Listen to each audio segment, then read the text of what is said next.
하나님의 귀한 말씀을 들을 수 있게 하시니 감사합니다. 이 시간 선포되어지는 말씀, 전하는 자를 붙드사 온전히 하나님의 말씀으로 온전히 선포하게 하시고, 듣는 자들에게도 이 말씀이 사람의 말이 아니라 하나님의 음성으로 받고 이 말씀을 깨닫고 온전히 이 땅에서 말씀으로 승리하며 나갈 수 있도록 인도하여 주옵소서. 우리 구원하신 예수님의 이름으로 기도합니다. 아멘. 여러분, 한 조사에 의하면요, 아내가 남편에게 가장 듣고 싶은 말은 바로 사랑해라고 합니다. 그리고 남편이 아내로부터 가장 듣고 싶은 말은요, 존경해, 대단해, 이런 말이라고 하고요. 부모가 자녀에게 가장 듣고 싶은 말은 바로 엄마 아빠 자녀라서 너무 행복합니다 라고 하는 말이라고 해요. 여러분, 하나님께서 그렇다면 우리에게 가장 듣고 싶은 말은 무엇이겠습니까? 하나님도 맞아요, 뭐 사랑해도 되겠지만 또 그 중에 하나는 아마 감사해요가 아닐까 싶습니다. 시편 50편 23절 말씀에 보면 이렇게 말해요. 감사로 제사를 드리는 자가 나를 영화롭게 한다. 감사로 제사를 드리는 것이 하나님께 영광이 된다라는 것입니다. 여러분, 정말 우리의 감사를 하나님이 진정으로 기뻐하시는 줄 믿습니다. 여러분들이 이 시간 감사 속에서 열리는 기도의 문이라는 제목으로 말씀을 이 시간 함께 나누기 원합니다. 오늘 본문에 보면 이 바울과 실라가 기도하러 가는 도중에요, 이 귀신 들려 점치는 여종 하나를 만나게 됩니다. 그런데 이 귀신 들린 여종, 이 오늘로 치면 어떤 무당이죠. 이 무당이요, 바울이 가는 곳마다 쫓아다니면서 소리를 질러댑니다. 자, 우리 17절 말씀 같이 한번 읽어보도록 하겠습니다. 그가 바울과 우리를 따라와 소리질러 이르되 이 사람들은 지극히 높은 하나님의 종으로서 구원의 길을 너희에게 전하는 자라 하며. 여러분, 이 사람들은 지극히 높은 하나님의 종으로서 여러분들에게 구원의 길을 전하는 자입니다 하면서 큰 소리로 이 바울과 실러를 소개해주고 있어요. 여러분이 바울이라고 하면 어떻겠습니까? 지금 영적인 세계를 아는 사람이에요. 이러한 영적인 세계를 아는 이 무당이 자꾸 쫓아다니면서 이분이 진정으로 여러분들에게 정말 구원의 길을 안내해 줄 사람입니다 라고 소개를 한다면 좀 뭔가 이 사람 좀 아네, 뭔가 좀 아는구나, 나를 인정해 주는구나 하면서 뭔가 좀 뿌듯한 마음이 들겠죠. 그런데 이것도 한두 번이죠. 매일마다 바울이 가는 곳을 따라다니면서 이것들이 계속되어지다 보니까 바울이 어떻게 했습니까? 18절에 보면요, 바울이 심히 괴로웠다라고 나와 있어요. 너무나도 괴로웠다라고 표현합니다.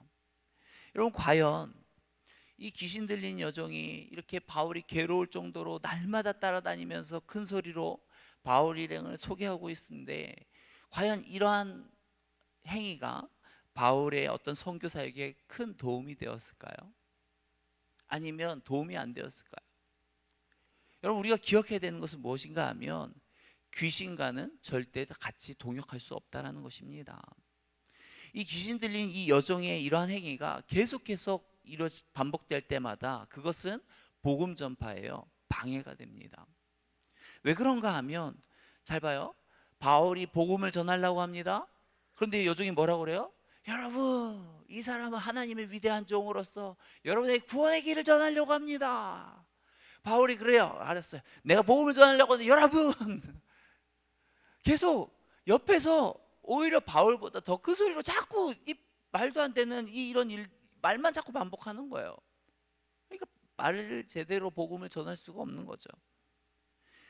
게다가 이 여인이요, 자꾸 바울을 지극히 높은 하나님의 종이라고 소개하는데, 이것이 자칫 잘못 들으면 이 귀신 들린 여인이 숭배하는 이 피돈으로 오해할 수도 있어요. 그러니까 하나님의 종이 아니라 피돈의 종으로 얼마든지 오해할 수 있는 상황인 거죠. 이처럼 귀신이요, 자꾸 이 교묘한 수법으로 이들을 자꾸 방해했습니다. 그러다 보니까 이걸로 인해서 너무 괴로운 이 바울이 그 여인을 어떻게 하는가 하면요, 자, 우리 18절 말씀 같이 한번 읽어봅시다. 이같이 여러 날을 하는지라 바울이 심히 괴로워하여 돌이켜 그 귀신에게 이르되 예수 그리스도의 이름으로 내게 명하노니 그에게서 나오라 하니 귀신이 즉시 나오니라 하면서 그 즉시 귀신을 쫓아내주고 그녀를 고쳐줍니다. 그러면 어떨까요? 이 내용이 만약 동화라면, 전래동화 같은 내용이라면 어떻게 되겠어요? 이렇게 끝나는 거예요. 귀신 들린 여종이 있었는데 바울이 그 사람을 귀신을 쫓아내주면서 모두가 행복하게 살았답니다. 이러고 끝나지 않겠어요? 이게 전래동화 아니에요? 근데 그건 전래동화고요. 현실은 그렇지 않죠. 현실과 동화는 엄연히 다릅니다. 그 뒤에 내용이 어떻게 진행됩니까? 이 여정은요, 그동안 점을 치면서 마치 그 주인에게 황금알을 낳는 거위와 같았어요. 정말 주인에게 참으로 수많은 이득을 남겨주었습니다. 그런데 바울이 이 여종의 이 귀신을 쫓아버리니까 어떻게 되겠어요? 이 여종이 점을 칠 수 있을까요? 점 제대로 못 치죠. 그동안 귀신의 힘을 빌어서 빌었는데요. 그러다 보니까 이 여인의 입장에서는, 이 여종의 입장에서는 귀신이 쫓아다녔으니까, 귀신에서 해방되니까 좋은데, 주인의 입장에서는 어떻게 된 거예요? 황금알을 낳는 거위가 그냥 일반 거위가 됐어요. 황금알을 낳는 거위가 일반 거위가 됐으니까 주인 입장에서는 기분이 안 좋죠.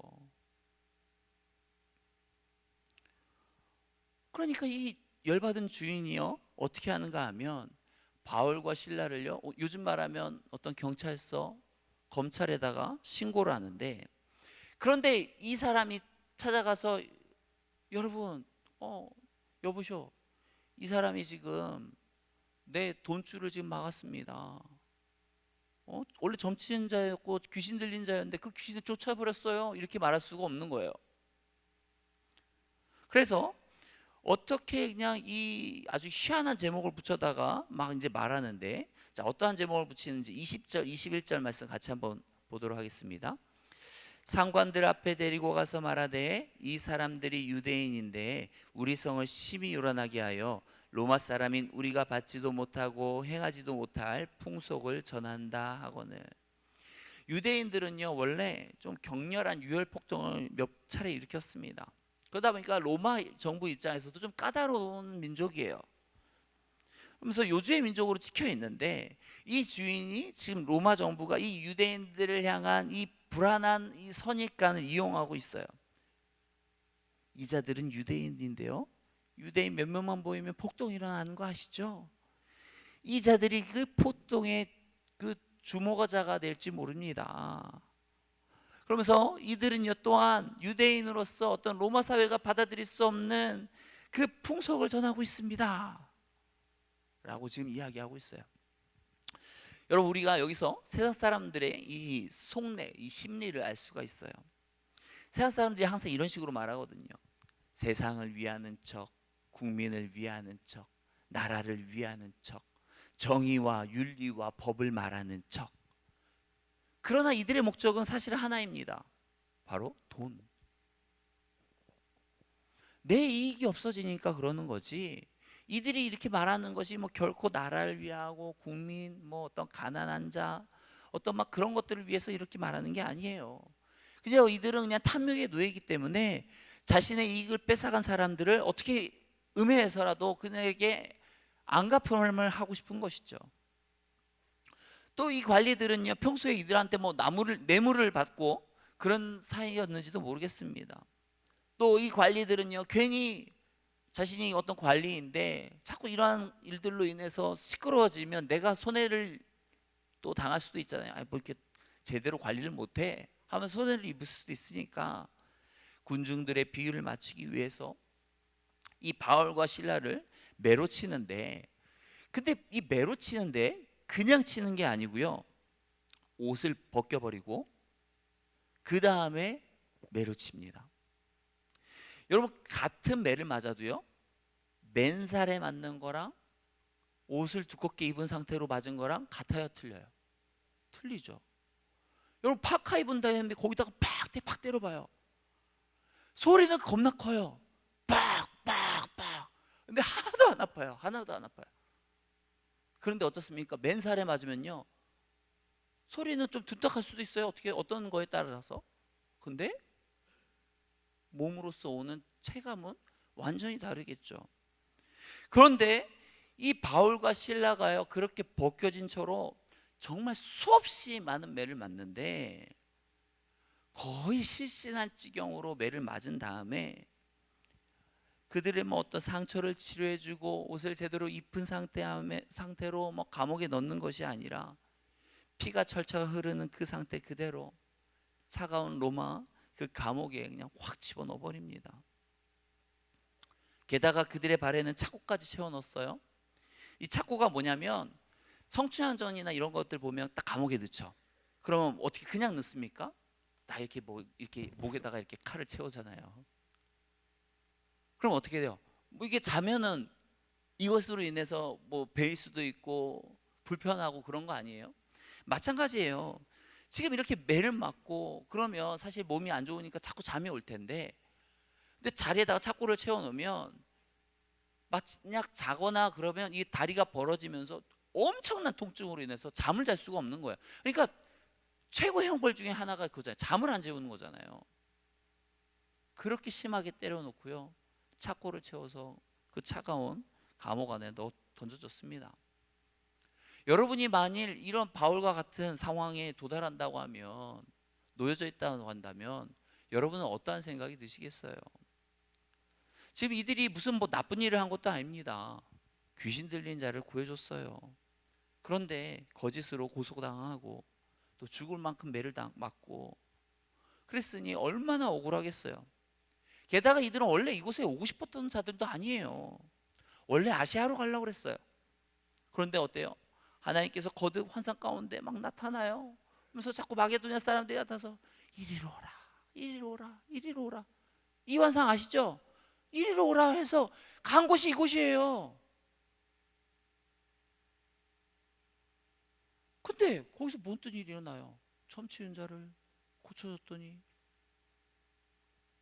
그 다음에 벌어지는 거라고는 쥐어타게 얻어맞고 감옥에 들어가서 착고에 채워져서 언제 나갈지 모르는 이 상태로 놓여져 있다는 것입니다. 얼마나 억울하고 분통이 터지겠어요. 진짜 무슨 내가 이곳에 오라고 한 것도 아니고 뭐야 오라고 해서 그렇게 오라고 이곳에 와서 도우라고 하고 그래서 왔더니만 와 진짜 내가 종교를 바꾸던지 이럴 수도 있는 거 아니겠어요? 이게 뭐냐 진짜. 그러나 여러분, 이러한 상황일수록 우리의 마음과 생각을 잘 지켜야 된다는 것입니다. 여러분, 이러한 상황에 놓였다고 한다면 사단이 우리를 가만히 놓겠습니까? 사단이 가만히 두겠어요?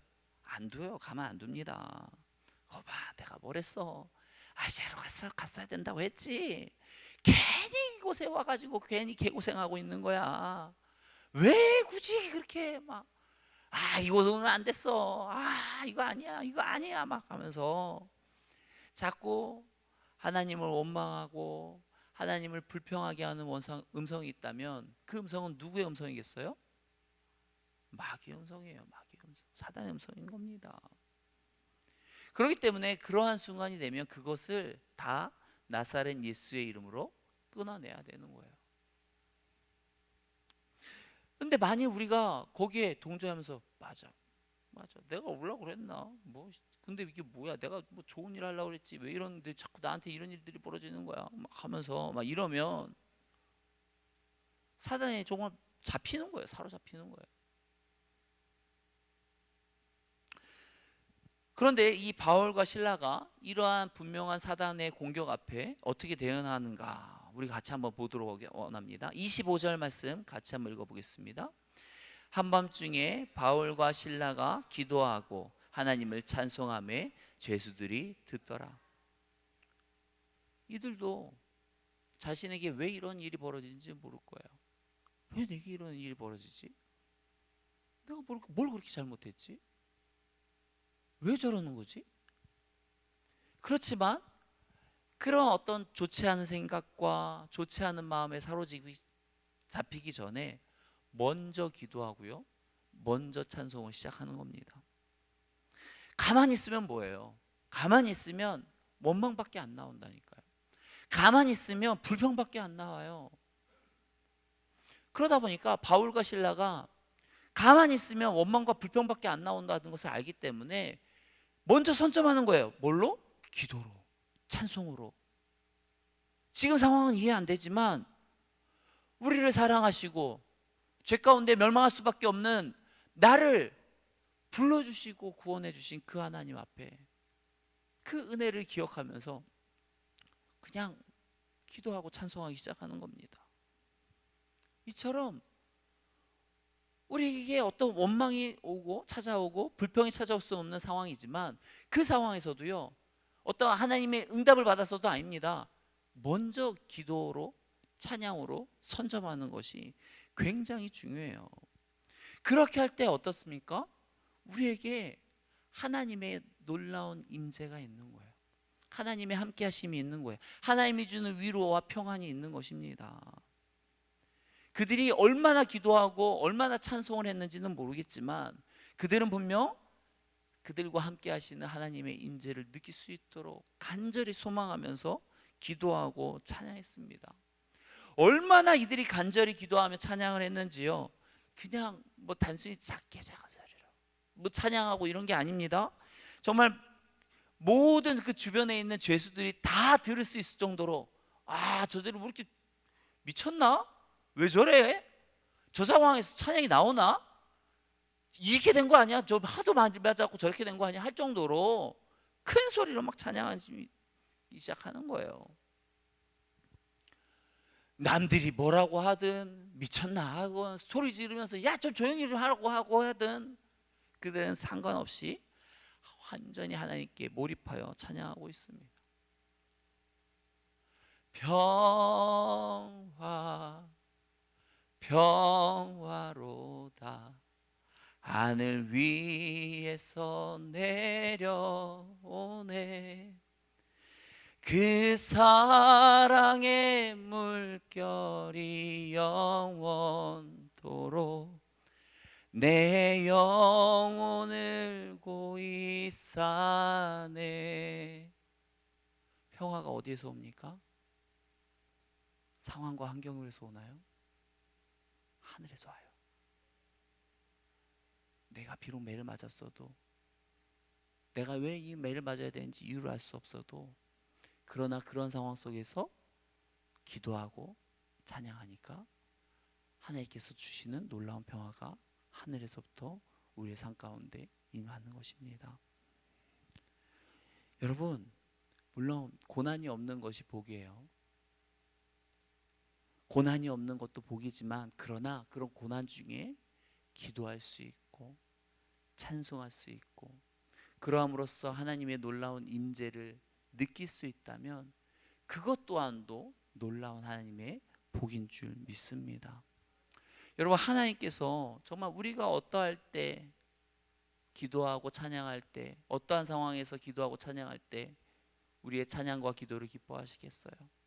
우리가 어떤 되는 일들이 잘 되고 어떠한 하나님께서 우리에게 놀라운 어떤 세상적인 그 축복을 주시고 그러한 복을 누리고 있으면서 이것 주셨기 때문에 감사하고 기뻐하고 찬양하고 뛰고 찬양하는 것도 물론 하나님께서 기뻐하시겠지만, 이처럼 어떤 이해할 수 없고 알 수 없고 고난이 나오고 어떤 불평과 원망이 나올 수밖에 없는 상황 속에서 만약 그런 상황 가운데 우리가 어떤 사단의 영에 사로잡히지 않고 기도와 찬양을 할 수 있다면 그것이 진정으로 하나님을 기쁘시게 하고 하나님께 영광이 되지 않겠습니까?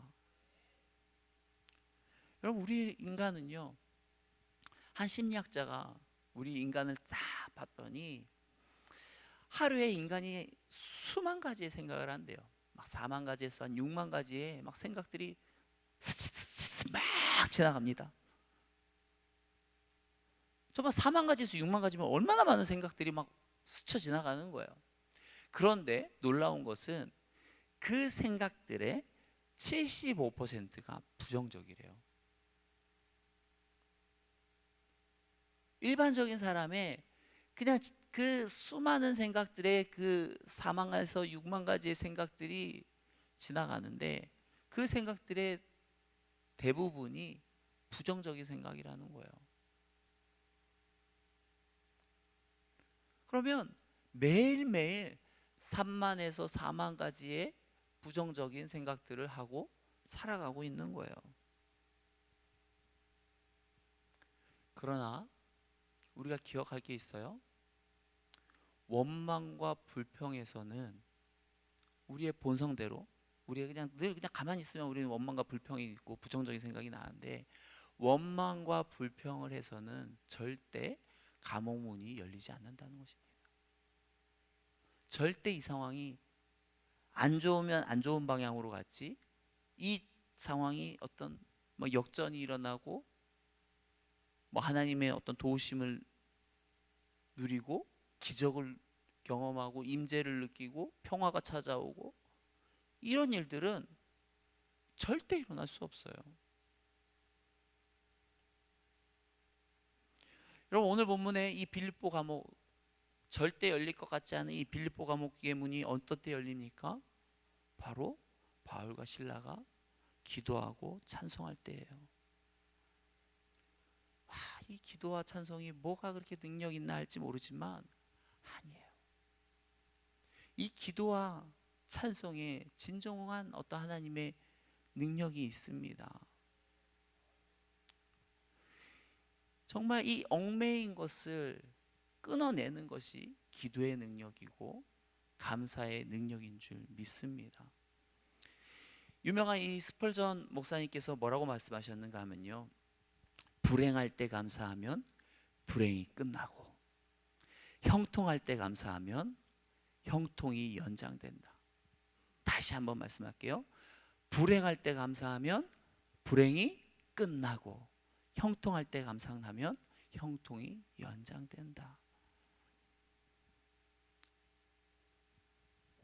우리가 인생의 밤이 깊어질 때 도대체 이 밤이 언제까지 지속될 것인가, 이 고난이 언제 끝날 것인가, 그럴 때 그 밤이 끝나는 그것은 비결은 바로 그냥 시간만 지난다고 끝나는 것이 아니고요, 바로 감사와 찬송을 할 때, 기도와 찬송을 할 때 그 밤, 시련의 밤이 끝날 줄 믿습니다. 자, 그런데 이렇게 감옥의 문이 열렸습니다. 바울과 실라가 정말 기도와 감사와 찬양으로 나아갔더니 이 감옥 문이 다 열리게 되어지는데, 그런데 더 큰 기적은 무엇인가 하면요, 감옥 문이 열렸는데 아무도 나가지 않았다는 거예요. 바울과 실라가 도망치지 않습니다. 어지간한 사람 같으면 어떻게 했어요? 와 하면서 막 할렐루야 열렸다 도망가자 하면서 도망가겠죠. 그러면서 막 죄수들을 나를 따르라 하면서 막 그럴 텐데 안 나가요. 문은 열려 있는데 그 자리에 그대로 앉아 있습니다.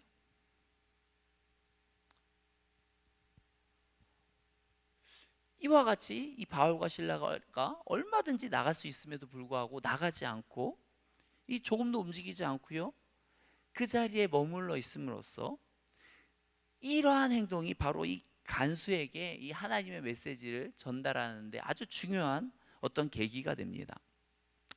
그 시각 이 자다가 깬 간수의 반응이 어떠한가 보면요, 감옥 문이 활짝 열려 있습니다. 뭐야? 뭐 했더니 막 감옥 문이 다 열려 있는 거예요.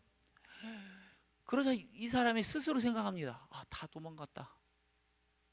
나 큰일 났다. 이제 끝났다. 나 이제 죽었다.